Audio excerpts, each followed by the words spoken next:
AMP first provider took in incentives after a critical FMA report.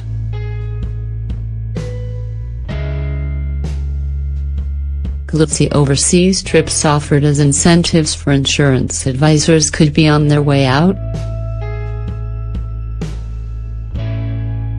Many insurance companies offer international trips, often flying business class, to advisors who place a lot of business with them.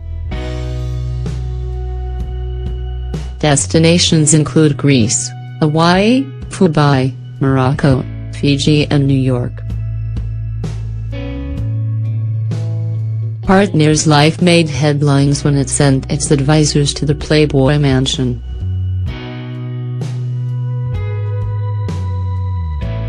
Now, AMP has announced it will no longer offer international trips as a bonus to high-performing advisors.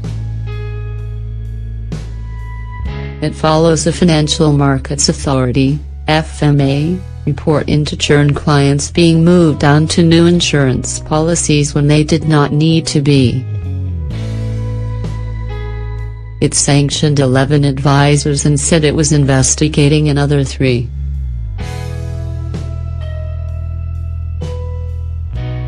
Half of the 24 advisors it reviewed as part of its work lacked care and diligence in their advice, and most did not recognize the conflicts of interest that could be caused by the high upfront commissions they were paid, and the overseas trips they could qualify for.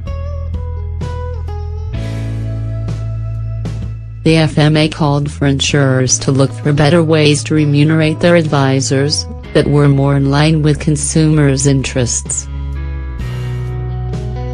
AMP Managing Director Blair Vernon said it had decided to stop offering its offshore development program.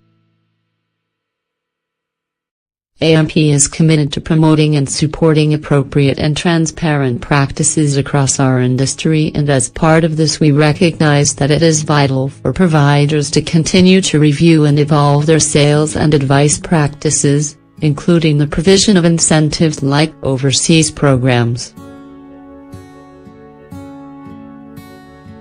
Since 2012, AMP has included a core focus on professional development as part of our offshore program, with qualification based on a rigorous qualitative assessment of advice processes as well as sales activity.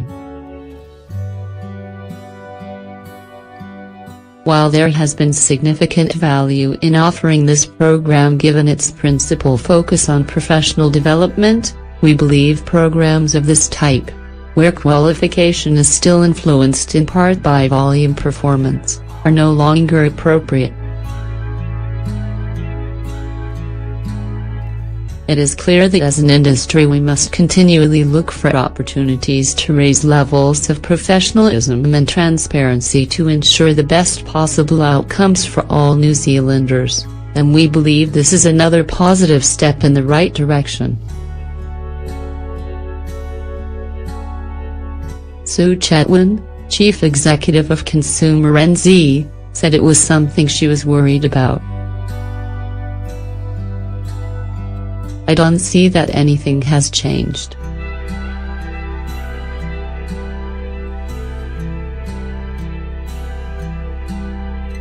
They were not getting new people buying insurance, just turning the existing ones onto more and more expensive products that may or may not be any good and getting huge commissions." But FMA Chief Executive Rob Everett welcomed the announcement.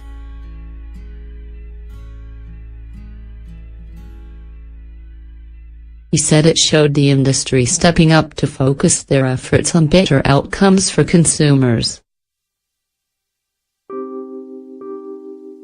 "We are completing a report into our review of the structure of soft commissions and incentives offered by insurance providers, for publication next month."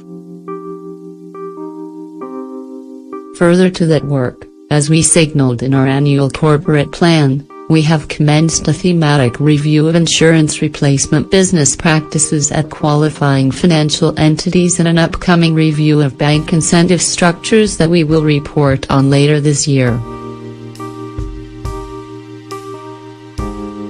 the insurers do not disclose the trips they send advisors on their websites. The current law means that registered financial advisors, which most insurance advisors are, do not have to disclose it. Law reform currently underway may change that.